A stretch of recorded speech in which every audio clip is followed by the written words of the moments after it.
Hello শিক্ষার্থী বন্ধুরা, progressive টিউটোরিয়ালে তোমাদের সকলকে স্বাগত। আজ আমি তোমাদের শেখাবো করণ তৎপুরুষ সমাস। তাহলে করণ তৎপুরুষ সমাস আমরা একটু জেনে নেব। দেখো, যে তৎপুরুষ সমাসের পূর্বপদের সাথে দ্বারা, দিয়ে, কর্তৃক ইত্যাদি করণ কারকের বিভক্তি বা অনুসর্গ যুক্ত থাকে এবং সমাসবদ্ধ হওয়ার সময় সেই বিভক্তি বা অনুসর্গ লোপ পায়, তাকে করণ তৎপুরুষ সমাস বলে। সহজ কথায় যন্ত্র বা উপায় বোঝাতে যে সমাস হয় তাই হচ্ছে করণ তৎপুরুষ সমাস। ব্যাপারটা কি হলো না, যে তৎপুরুষ সমাসে করণ পদ যেগুলো রয়েছে ব্যাস বাক্যে, সেই করণ পদটা কি হয়ে যাবে সমস্ত পদ হওয়ার সময় সেটা কি হবে সম্পূর্ণরূপে লোপ পাবে, সেটা হচ্ছে করণ তৎপুরুষ সমাস। দেখো উদাহরণ দিয়ে আমরা ব্যাপারটা বোঝাচ্ছি।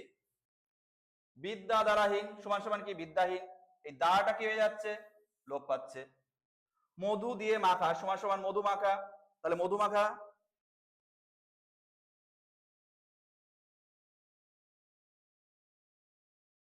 তাহলে দেখো মধু দিয়ে মাখা সমান মধু মাখা, তার মানে দিয়েটা কি হয়ে যাচ্ছে লুপ্ত হচ্ছে।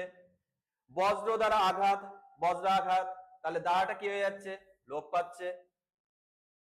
হাত দ্বারা গড়া সমান সমান হাতে গড়া, দ্বারাটা কি হয়ে যাবে লুপ্ত হয়ে যাবে। মন দিয়ে গড়া মন গড়া, দিয়েটা কি হয়ে যাবে লুপ্ত হয়ে যাবে। তার মানে আমরা দেখতে পাচ্ছি যে তৎপুরুষ সমাসে করণ পদটি সম্পূর্ণরূপে ব্যাস বাক্যে থাকাকালীন অবস্থায় যখন সমাসবদ্ধ পদ হবে তখন লুপ্ত হয়, সেই সমাসকে কি বলবো করণ তৎপুরুষ সমাস। আশা করি তোমরা সবাই বুঝতে পেরেছো। আমার চ্যানেলটা অবশ্যই অবশ্যই কিন্তু সাবস্ক্রাইব করবে, পাশে থাকা বেল আইকনটা অবশ্যই চাপ দেবে যাতে পরবর্তী ভিডিওগুলো তোমরা পাও। লাইক কমেন্ট শেয়ার অবশ্যই অবশ্যই করবে।